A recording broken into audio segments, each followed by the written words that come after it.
تقبل الله منا ومنكم عيد مبارك علينا وعليكم. الله أكبر الله أكبر الله أكبر لا إله إلا الله. الله أكبر الله أكبر ولله الحمد.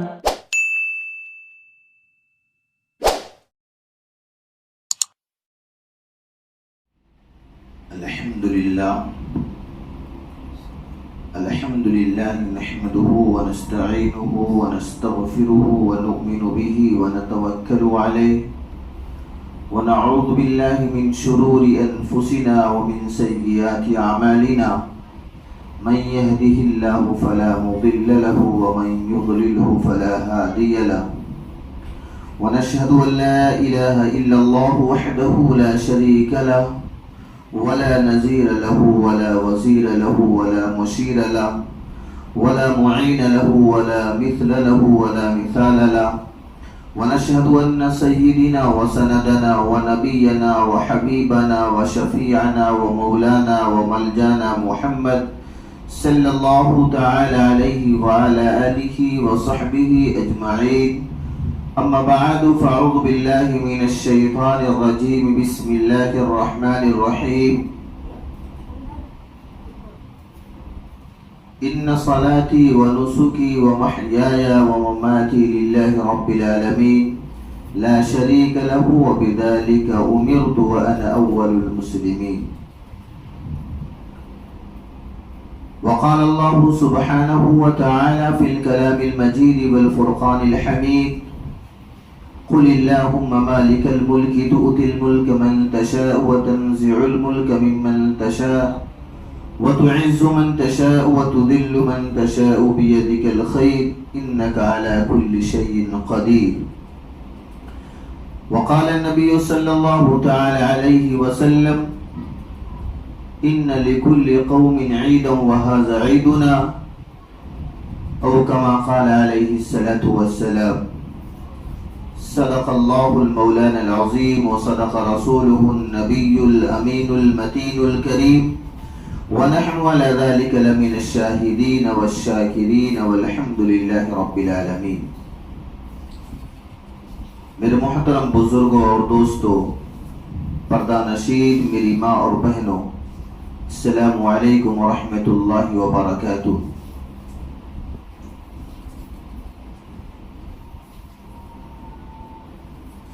آج کا یہ مبارک دن عید الاضحیٰ کے نام سے 10 ذی الحجۃ الحرام اور بہت قربانی والا دن اللہ تبارک و تعالی ہم سب لوگوں کو عنایت فرمایا. یہ اللہ کا فضل ہے کہ اللہ پاک نے ایسے مبارک دن اور ایسے مبارک مہینے میں اور مبارک کام یعنی قربانی جیسی عظیم الشان ایک عبادت ہم سب لوگوں سے کرنے اور اس پر عمل کرنے کی توفیق نصیب فرمائی.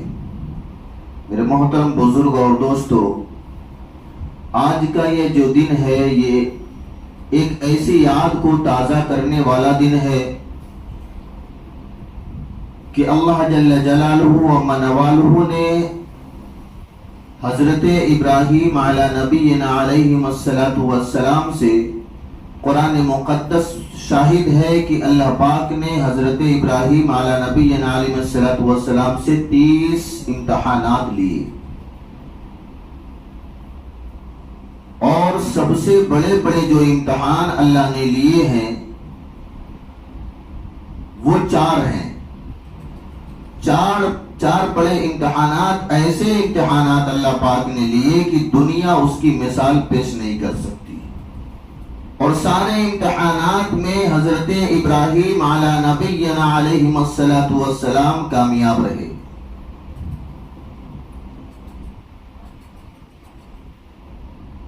اللہ پاک فرشتوں میں بھی فخر سے کہتا تھا کہ میرا ابراہیم میرا دوست ہے، خلیل ہے۔ خلیل کا لقب اللہ نے حضرت ابراہیم علی نبینا علیہ الصلوۃ والسلام کو عطا فرمایا۔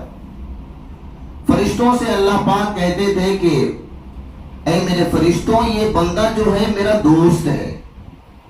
فرشتے کہتے تھے کہ اللہ پاک اے باری تعالیٰ الہ العالمین، آپ ساری کائنات کے رب ہیں اور آپ نے انسانوں کو پیدا کیا اور آپ ہی انسان کو اپنا دوست بناتے ہیں۔ تو اللہ پاک فخر سے کہتا تھا کہ اے میرے فرشتوں، جب یہ میرا بندہ رکوع کرتا ہے تو میں سمجھتا ہوں ساری کائنات نے رکوع کر لیا، اور جب یہ میرا بندہ سجدہ کرتا ہے تو میں سمجھتا ہوں ساری انسانیت نے سجدہ کر لی۔ تو اللہ پاک نے 4 بڑے ایسے امتحان حضرت ابراہیم علی نبینا علیہ الصلوۃ والسلام سے لیے کہ جس کی مثال پوری دنیا میں صبح و قیامت تک کوئی پیش ہی نہیں کر سکتا۔ پہلا امتحانات اللہ پاک جب حضرت ابراہیم علی نبینا علیہ الصلوۃ والسلام کو پیدا کرنے کا ارادہ فرمائے تو ایسا گھرانہ چوائس کیے، ایسا گھرانہ اللہ پاک نے منتخب کیا کہ جس گھر کے اندر بت خانے ہوا کرتے تھے، جن کے باپ اپنے ہاتھوں سے خود بت تراشتے تھے، ایسے گھرانے کے اندر، ایسے اندھیروں کے اندر اللہ پاک نے اپنے پیارے دوست پیغمبر حضرت ابراہیم خلیل اللہ کو پیدا فرمایا۔ حضرت ابراہیم علی نبینا علیہ الصلوۃ والسلام جب پیدا ہوئے تھے، اس وقت ان کے باپ بتوں کو اپنے ہاتھوں سے تراشتے تھے اور تراش کر بناتے تھے اور اس کی عبادت کیا کرتے تھے۔ اس بت خانے کے اندر بتایا جاتا ہے، حدیث کی کتابوں سے ملتا ہے کہ 360 بت رکھے تھے، 360 بت رکھے تھے، اور ایسے اندھیروں میں اللہ پاک نے ایسا نور اور اپنا برگزیدہ بندے کو اس جگہ پہ بھیجا، پیدا فرمایا۔ پہلا امتحان ہے یہ، جب حضرت ابراہیم علی نبینا علیہ الصلوۃ والسلام اس گھرانے کے اندر پیدا ہوتے ہیں، جیسے جیسے ہوش سنبھالتے ہیں توحید کی دعوت دینی شروع کر دیتے ہیں، لوگوں کو کہتے ہیں کہ آپ ایسے معبودوں کی عبادت کرتے ہیں جو بول نہیں سکتا ہے، جو کچھ اگر ان سے سوال کیا جائے تو وہ جواب نہیں دے سکتے، ان سے کچھ مانگا جائے تو وہ عطا نہیں کر سکتے، ان کے اوپر مکھی بیٹھ جائے تو ہٹا نہیں سکتے، وہ گر جائے تو خود اٹھ کے بیٹھ نہیں سکتے، کھڑے نہیں ہو سکتے۔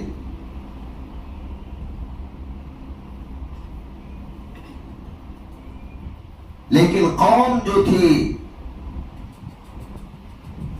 وہ ان کو اپنا معبود مان لی تھی، وہ کہتی تھی کہ یہ ہمارے مشکل کشا ہیں، یہ ہمارے حاجت روا ہیں، یہ ہماری مرادوں کو پورا کرنے والے ہیں، یہ ہم کو زندگی اور موت دینے والے ہیں، یہ ہم کو امیری اور غریبی دینے والے ہیں۔ اتنا توکل ہو گیا تھا ان بتوں کے اوپر، اور لوگ تو یوں ہی آگے بڑھ کے کام کیا کرتے تھے کہ کچھ اچھے کام کرتے تھے یا کہیں اچھی جگہوں پہ اپنے مزاج کے اعتبار سے جاتے تھے تو سب سے پہلے اس بت خانے کے اندر جاتے تھے، نظر و نیاز کرتے تھے، منتیں مانگتے تھے، اس کے بعد جاتے تھے، واپس آنے کے بعد سب سے پہلے گھر نہیں جاتے تھے، لوگ بت خانے جاتے تھے اپنے معبودوں کا آشیرواد لینے کے لیے کہ ہم فلاں کام کر کے آئے ہیں، ہم یہ فلاں کام کر کے آئے ہیں۔ ایک مرتبہ کا واقعہ ہے کہ میلہ لگا ہوا تھا، لوگ میلے میں جا رہے تھے، حضرت ابراہیم علی نبینا علیہ الصلوۃ والسلام جوانی کی دہلیز پہ قدم رکھ رہے تھے، اللہ پاک نے نبوت کا تاج پہنا دیا تھا، پیغمبری عطا فرما دی تھی، لوگ میلے جانے لگے. ان کے والد بھی آئے, بولے بیٹا آپ بھی میلہ چلو. حضرت ابراہیم علیہ نبینا علیہ السلام نے فرمایا ابا میری طبیعت تھوڑا ناساز لگ رہی ہے, میں میلہ نہیں جاؤں گا, میں میلہ نہیں جاؤں گا. بہت اصرار کیے, لیکن حضرت ابراہیم علیہ نبینا علیہ السلام چادر تان کے سو گئے, نہیں گئے میلے. سارے لوگ, پورے علاقے کے لوگ سب میلہ چلے گئے. پوری بستی کے اندر کوئی نظر نہیں آ رہا تھا. حضرت ابراہیم علیہ نبینا علیہ السلام نے سمجھا اب موقع اچھا ہے. گھر سے نکلے, پھوڑا ایک لیے ہاتھ میں اور چل دیے بت خانے میں. بت خانے میں پہنچنے کے بعد کسی کے ہاتھ کو کاٹ دیا, کسی کو لولا کر دیا, کسی کے کان کو کاٹ دیے, کسی کی ناک کو کاٹ دیے, اور اس وقت کا سب سے بڑا جو بت تھا اس بت خانے کے اندر, اس کے کندھے پر پھوڑے کو لٹکا دیے اور واپس آ کر اپنی جگہ پہ سونے لگے. لوگ میلے سے فارغ ہونے کے بعد جب آتے ہیں تو سب سے پہلے بت خانے میں جاتے ہیں کہ تاکہ ہم بت خانے میں جائیں, اپنے معبودوں سے آشیرواد لیں, ہمارے معبود خوش ہو جائیں گے. لوگ جب بت خانے کے اندر پہنچتے ہیں تو دیکھتے ہیں کسی کے ہاتھ ہی نہیں ہے, کسی کا پیر نہیں, کسی کی ناک نہیں, کسی کا کان نہیں, کسی کی گردن نہیں. سب لوگوں نے کہا ہو نہ ہو یہ کسی نے نہیں کیا ہوگا, یہ ابراہیم کا کام ہے, کیونکہ ابراہیم ہمارے معبودوں کو برا بھلا کہتا ہے. لوگ پہنچے حضرت ابراہیم علیہ نبینا علیہ السلام کے پاس اور کہا کہ ابراہیم تم نے ہمارے بتوں کا ہاتھ توڑ دیا, پیر توڑ دیا, کان کاٹ دیے, ناک کاٹ دیے, کسی کی گردنیں مروڑ دیے. حضرت ابراہیم علیہ نبینا علیہ السلام نے فرمایا آپ جا کر اپنے معبودوں سے پوچھ لیں کس نے کیا ہے. بولے وہ تو بول نہیں سکتے, وہ بتا نہیں سکتے. تو حضرت ابراہیم علیہ نبینا علیہ السلام نے کہا کہ پھر ایسے معبودوں کی عبادت کرنے سے کیا فائدہ, جو معبود اپنی رکھا نہ کر سکے, جو معبود بتا نہ سکے, جو معبود بول نہ سکے,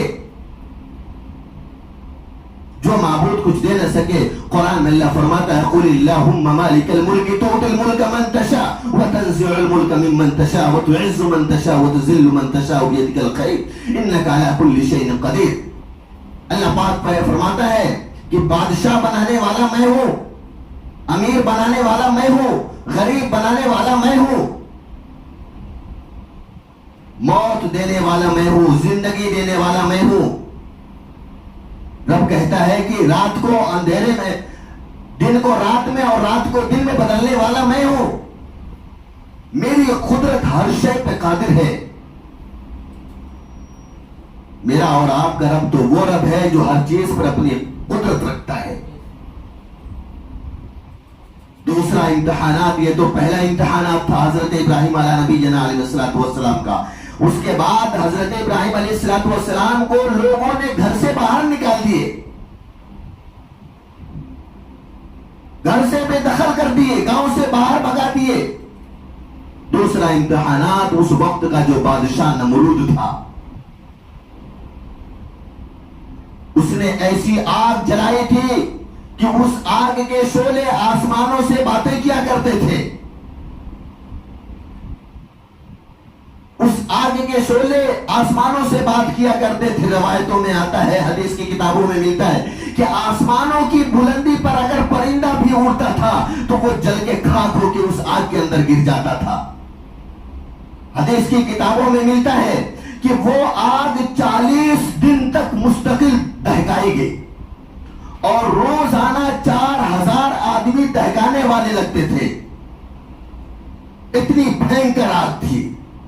اس آگ کے اندر اس نمرود نے اللہ کے خلیل حضرت ابراہیم علیہ نبینا علیہ السلام کو ڈال دیا تھا.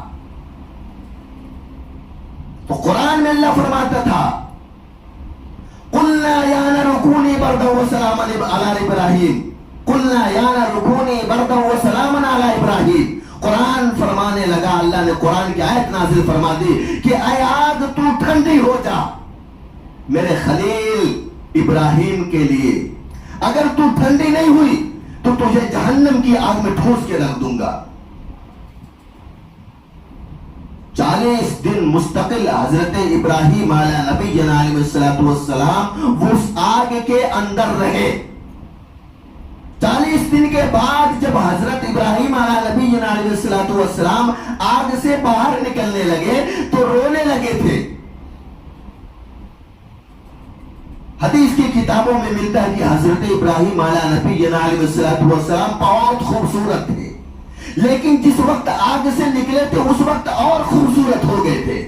لوگوں نے پوچھا ابراہیم تجھے تو خوش ہونا چاہیے، تو آگ سے باہر سلامت نکل کے آ رہا ہے. حضرت ابراہیم نے کہا ہے نادانو، اے کم ظرفو، اے عقل سے پیدلو، تم کو کیا معلوم؟ میں آگ کے اندر 40 دن تک تھا، تجھے کیا معلوم؟ میرا رب 40 دن میرا رب کی میرا دیدار ہوتا تھا اور میرا رب مجھ سے پوچھا کرتا تھا اے میرے ابراہیم، اے میرے خلیل، تجھے کوئی تکلیف تو نہیں ہوئی؟ یہ دوسرا امتحان تھا. تیسرا امتحان، اللہ پاک نے 60 سال کی عمر کے اندر تقریباً ایک اولاد عطا فرمائی تھی. اس کے بعد اللہ کا حکم ہوتا ہے کہ اپنی بیوی ہاجرہ کو اور اپنے بچے کو اے ابراہیم، اے میرے خلیل، اٹھ لو اور چٹیل میدان میں لے کے جا کے چھوڑ دو.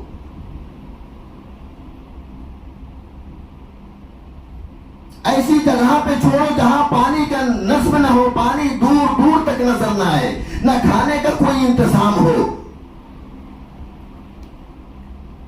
بیابان چٹیل میدان کے اندر جا کے چھوڑ کے آؤ.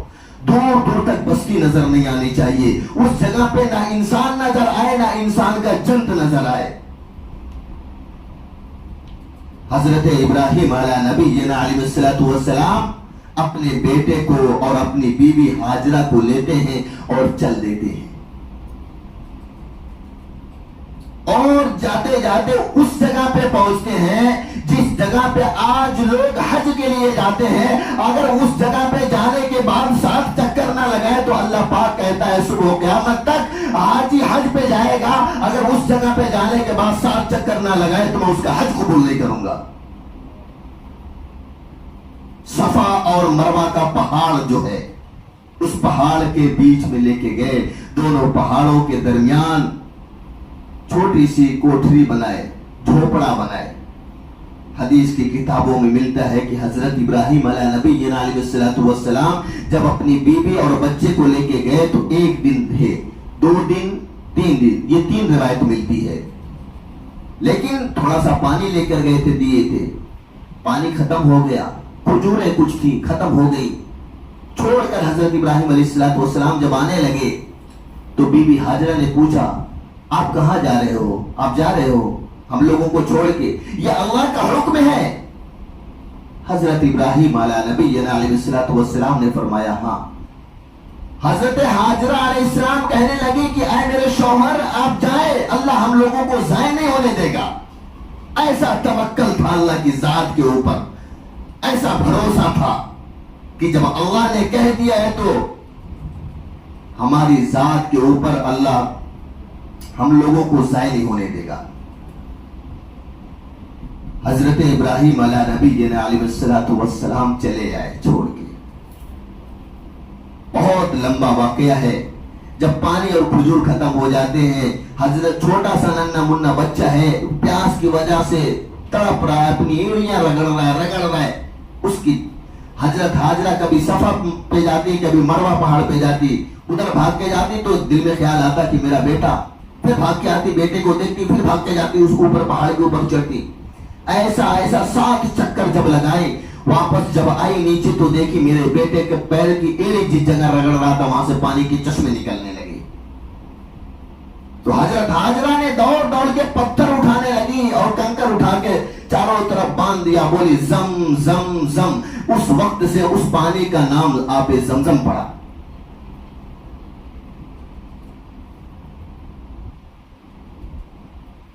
آج بھی صفا مروہ کا پہاڑ وہ ابھی موجود ہے. حاجی حج پہ جاتے ہیں، اس صفا اور مروہ کے پہاڑ پہ سعی کرتے ہیں، یعنی چکر لگاتے ہیں، دوڑ لگاتے ہیں. جس طریقے سے حضرت حاجرہ علیہ السلام نے لگایا تھا. اللہ پاک نے کہا صبح قیامت تک جب تک حاجی حج پہ جاتے رہیں گے اور اگر صفا مروہ پہاڑ پہ سعی نہ کرے، چکر نہ لگائے، دوڑ نہ لگائے، میں اس کا حج قبول نہیں کروں گا. یہ تیسرا امتحان تھا. چوتھا امتحان اور ڈینجر تھا. اللہ پاک نے یہ ذی الحجہ کا مہینہ چل رہا ہے. اللہ پاک 7ویں ذی الحجہ کو حضرت ابراہیم خلیل اللہ کو خواب کے اندر دکھاتے ہیں. کہتے ہیں کہ اے میرے خلیل، میرے راستے میں قربانی پیش کرو، میرے راستے میں قربانی پیش کرو. صبح کا وقت ہوتا ہے، نیند سے بیدار ہوتے ہیں. حضرت ابراہیم علیہ نبی علیہ السلام نے، حدیث کی کتابوں میں ملتا ہے کہ 100 اونٹ قربان کرتے ہیں اور اس کے گوشت کو غریبوں میں، یتیموں میں، مسکینوں میں تقسیم کر دیتے.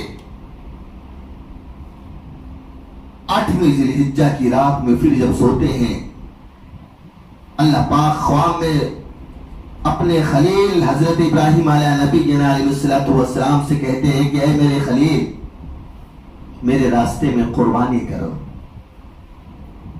پھر صبح کو جب نیند سے بیدار ہوتے ہیں، پھر اللہ کے راستے میں 100 اونٹ قربان کر دیتے ہیں اور اس کے گوشت کو یتیموں میں، غریبوں میں، مسکینوں میں بانٹ دیتے ہیں.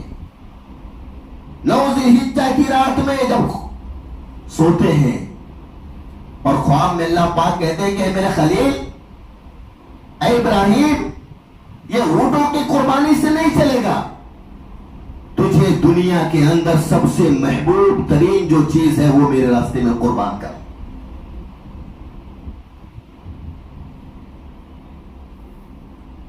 تجھے دنیا کے اندر سب سے پیاری چیز جو ہے وہ میرے راستے میں قربان کر.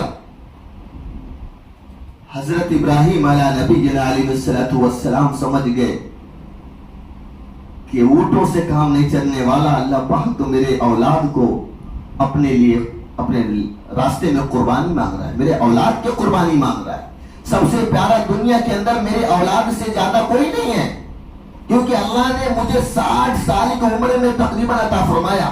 60 سال کی عمر میں وہ بچہ عطا فرمایا اور 7 سال کا ہو گیا. اللہ نے قربانی مانگ لی.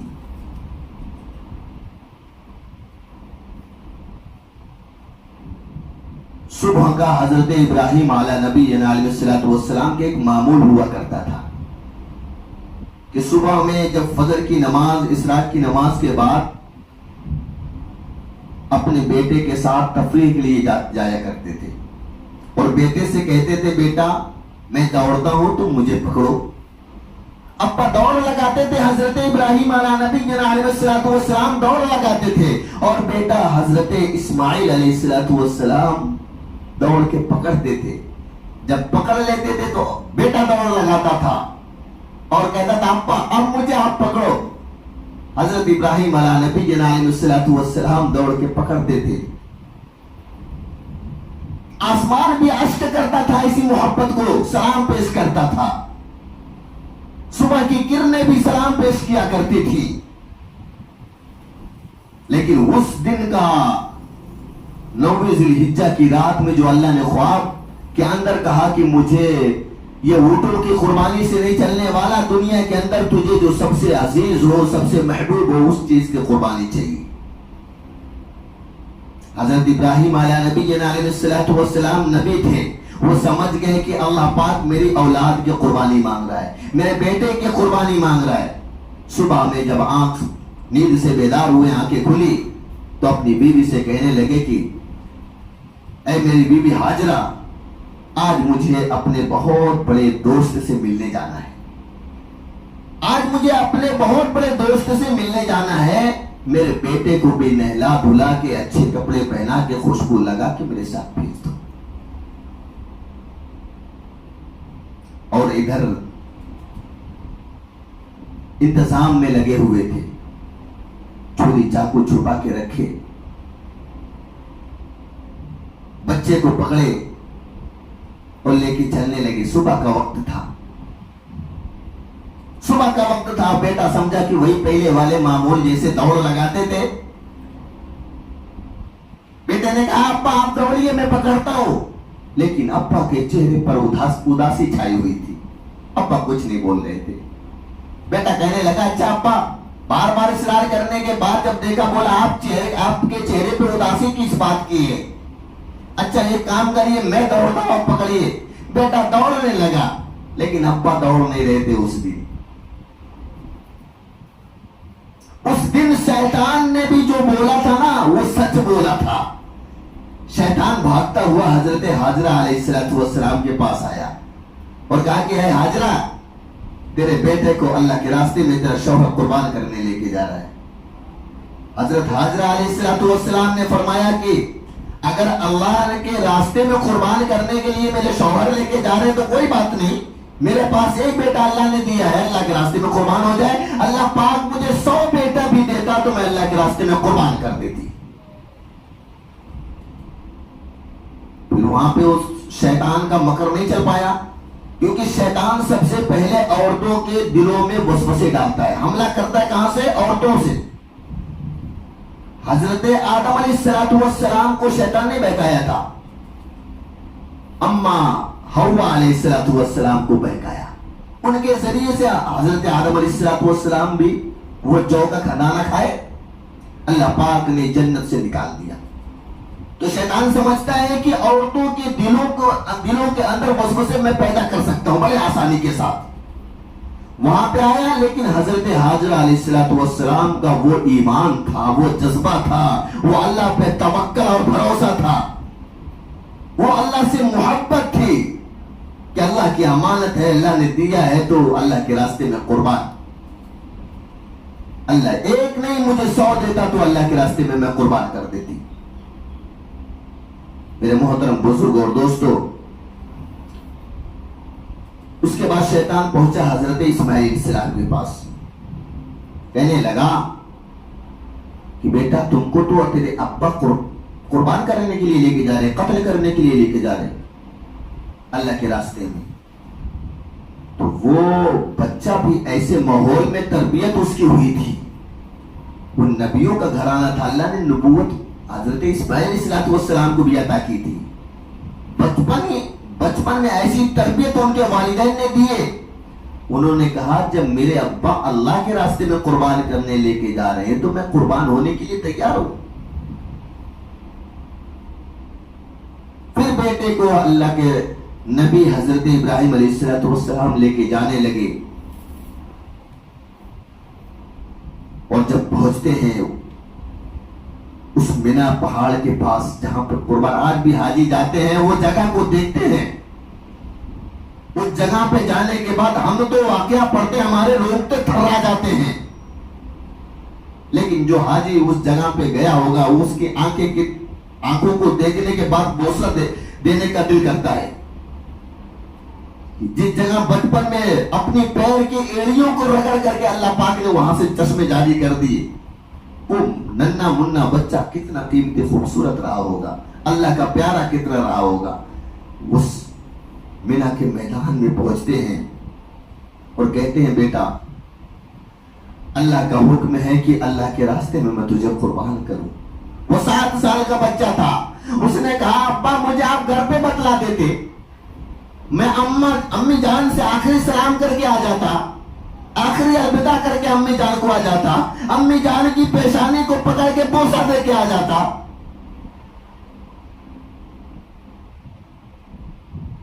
بولے بیٹا مجھے ڈر لگ رہا تھا کہیں ایمان کے اندر کھوٹ نہ پیدا ہو جائے. بولے ابو جان آپ نے ایسا سوچا, ٹھیک ہے کوئی بات نہیں, اللہ کا جب حکم ہے تو آپ مجھے قربان کر دیں. بیٹا چت لیٹ جاتا ہے.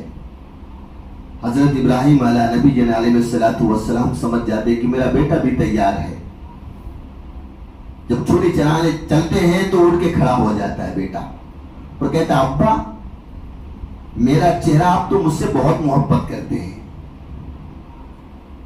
جب تک میں کھانا نہیں کھاتا ہوں آپ کھانا نہیں کھاتے تھے, جب تک میں پانی نہیں پیتا تھا آپ پانی نہیں پیتے تھے, جس وقت تک میں سوتا نہیں تھا آپ سوتے نہیں تھے. میرا چہرہ دیکھیں گے آپ کی آنکھوں سے اشک جاری ہیں ابو جان, میں ایک کام کرتا ہوں الٹا لیٹ جاتا ہوں اور آپ میرے گردن پہ چھری چلا دیں. پھر بیٹا واپس الٹا لیٹ جاتا ہے. باپ حضرت ابراہیم علیہ نبی جناب الصلوۃ والسلام جب چھری چلانے چلتے ہیں پھر اٹھ کے کھڑا ہو جاتا ہے بیٹا. ابو جان سمجھتے کہ لگتا ہے میرے بیٹے کی نیت بدل گئی. بیٹے نے کہا ابو میرے کفن کا بھی کپڑا لے کر آئے ہیں, ابھی گردن پہ چھری چلائیں گے تو میری تو موت ہو جائے گی, تو کفن کا کپڑا لے کر آئے یا نہیں لائے؟ ابو نے کہا نہیں بیٹا. تو اپنے معصوم بدن پر جو چادر لپیٹ کے گئے ہوئے تھے وہ چادر نکال کے رکھ دی اور بولے یہ جب میری موت ہو جائے تو اس چادر کے اندر مجھے لپیٹ کے دفن کر دینا. پھر لیٹتے ہیں اور حضرت ابراہیم علیہ نبی علیہ الصلوۃ والسلام کے آنکھوں سے اشک جاری ہے, ہاتھ میں چھری ہے. ایک طرف محبت ہے, دوسری طرف اللہ کا حکم ہے. اللہ پاک کہتا ہے کہ اے میرے ابراہیم تیرا دل صرف میرے لیے ہے, بیٹے کی محبت کو پیچھے کر, بیٹے کی محبت کو میرے راستے میں قربان کر. پھر چھری چلانے چلتے ہیں تو اللہ حضرت ابراہیم علیہ نبی علیہ الصلوۃ والسلام اٹھ کے بیٹھ جاتے ہیں. بولے ابو جان آپ کے ہاتھ کانپ رہے, اللہ کے امانت میں خیانت ہو جائے گی, یہ چادر لیں اور اپنے آنکھ پہ پٹی باندھیں, پھر چھری چلا دیں, آپ کے ہاتھ کانپ رہے ہیں, اللہ کے حکم میں کمی ہو جائے گی, قطر بغاوت ہو جائے گی. حضرت ابراہیم علیہ نبی علیہ الصلوۃ والسلام نے اپنے آنکھوں کو پٹی سے باندھا, وہ چادر سے باندھا. اس کے بعد جب لیٹے حضرت اسماعیل علیہ الصلوۃ والسلام وہ چھری کو ان کی گردن پہ چلانے لگے, اللہ پاک نے حضرت جبریل امین سے کہا کہ جبریل فوراً زمین پہ جاؤ اور جنت سے دمبا لے کر جاؤ, اسماعیل کو اس جگہ سے ہٹا کے جنت کے دمبے کو رکھ دو. حضرت جبریل امین جنت سے دمبے کو لے کے آتے ہیں اور حضرت اسماعیل علیہ الصلوۃ والسلام کو اس جگہ سے ہٹا کر کے اس جگہ پر دمبا رکھ دیتے ہیں اور دمبے کے گردن پر حضرت ابراہیم علیہ نبی علیہ الصلوۃ والسلام کی چھری چلتی ہے. جب چھری چل جاتی ہے تو اللہ کا حکم ہوتا ہے کہ اے ابراہیم, اے میرے خلیل, اے میرے دوست, اپنے آنکھوں سے پٹی کو کھول. تو حضرت ابراہیم علیہ نبی علیہ الصلوۃ والسلام کہنے لگے کہ اللہ پاک میں کیسے اپنے آنکھوں سے پٹی کھولوں, ابھی تو میں اپنے بیٹے کی لاش کو دیکھوں گا. تو اللہ پاک نے کہا میرے خلیل تیرا دل جو ہے نا میرے لیے ہے. جب آنکھیں کو پٹی کھولتے ہیں تو دیکھتے ہیں کہ میرا بیٹا ہے نہیں, یہاں پہ تو دمبا کٹا ہوا ہے. پھر ادھر ادھر تلاشنے لگے میرا بیٹا اسماعیل ہے نہیں. دیکھتے ہیں کہ ایک درخت کے نیچے میرا بیٹا کھڑا ہو کے ہنس رہا ہے. ایک درخت کے نیچے میرا بیٹا کھڑا ہو کے ہنس رہا ہے.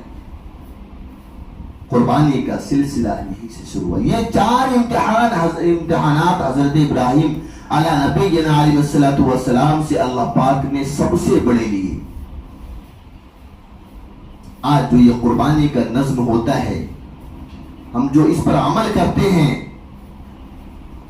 اللہ کے پیارے رسول صلی اللہ علیہ وسلم نے پوری زندگی حدیث مبارکہ کی کتابوں میں ملتا ہے کہ 2 جانوروں کی 2 اونٹ کی قربانی کیے, ایک اپنے نام سے اور ایک اپنے امتیوں کے نام سے. اللہ ہم سب لوگوں کو اللہ کے رسول صلی اللہ علیہ وسلم کی سنت پر عمل کرنے کی توفیق نصیب فرمائے. یہ قربانی کرنا حضرت ابراہیم علیہ نبی علیہ الصلوۃ والسلام کی سنت ہے. آقا مدنی جناب محمد الرسول اللہ صلی اللہ علیہ وسلم کی سنت ہے کہ وہ 2 جانوروں کی قربانی کیا کرتے تھے, ایک اپنے لیے اور ایک اپنے امتیوں کے لیے.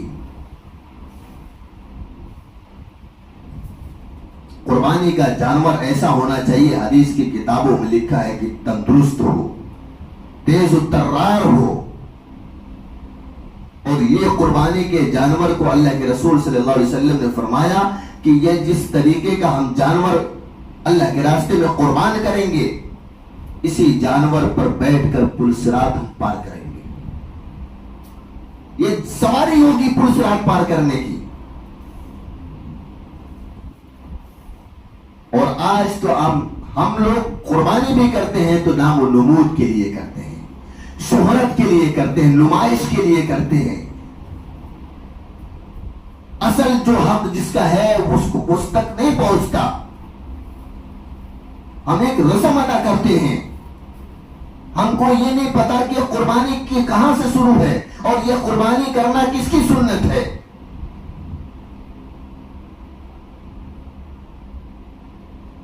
ہم تو اپنے گھروں کے اندر بکرے کی قربانی کرتے، بڑے جانوروں کی قربانی کرتے، قربانی کرنے کے بعد ہمارے فریج جو ہے گوشت سے بھر جاتے ہیں اور ہم اس کو 2-4 مہینہ 6 مہینہ کھاتے رہتے۔ اللہ پاک کہتا ہے کہ اے میرے بندے، میرے راستے میں قربانی دکھلاوے والی پسند نہیں ہے۔ میرے راستے میں قربانی کرتا ہے وہ دکھلاوے والی پسند نہیں، میں تو تیرے دل کے بھید کو جانتا ہوں، میرا فیصلہ تیرے دل کے نیت پر ہوتا ہے، تیری نیت جس طریقے سے ہوگی میرا فیصلہ بھی اسی طریقے سے ہوگا۔ بخاری شریف کی سب سے پہلی حدیث ہے انما الاعمال بالنیات، کہ اعمال کا دار و مدار نیت پر ہے۔ اپنے گربان کے اندر ہم خود وہ ڈال کے جھانکیں کہ ہم نے کس نیت سے قربانی کرتے ہیں۔ اگر ہمارے بغل والا 20,000 کا بکرا لایا ہے تو ہم 30,000 کا لے کر آئیں گے۔ اس کے پاس 2 بکرے ہیں تو ہم 3 بکرے لائیں گے۔ قربانی تو ہم کرتے ہیں بڑے ذوق شوق سے، لیکن قربانی کا جو حق ہے وہ ہم ادا نہیں کرتے۔ رسماً ہم 1-2 بوٹی ایک دوسرے کے گھر پہ پہنچاتے ہیں، پورے محلے میں بانٹتے ہیں تاکہ ہمارا نام ہو کہ ہمارے گھر پہ قربانی ہوئی ہے۔ اللہ کے رسول صلی اللہ علیہ وسلم نے سختی سے منع فرمایا کہ اللہ کو تمہارے ایسے قربانیوں کی ضرورت نہیں ہے۔ قربانی کے گوشت کو غریبوں میں، یتیموں میں، مسکینوں میں بانٹا جائے۔ آج ہمارے گھروں کے اندر ایسے رسومات عام ہو گئے ہیں کہ ان کے گھر سے آیا تو ہم کو ان کے گھر پہ ہوا ہمارے گھر پہ آیا نا، ہمارے گھر پہ بھی ہوا اس کے گھر پہ پہنچنا چاہیے۔ ہمارے بغل میں محلے میں پڑوسی آدمی ہے، اس کے گھر پہ قربانی نہیں ہے، بچے تڑپ رہے ہیں، گھر کے اندر کھانے نہیں بنے، غریب آدمی ہے، اس کے گھر پہ نہیں پہنچتا، اور اگر پہنچے گا تو 1-2 بوٹی گوشت پہنچے گا۔ اللہ کے بندو، اتنا دو گھروں کے اندر کی کم از کم ایک وقت کا اس کے گھر میں کھانا بن سکے، پیٹ بھر کے اس کے گھر والے کھا لیں۔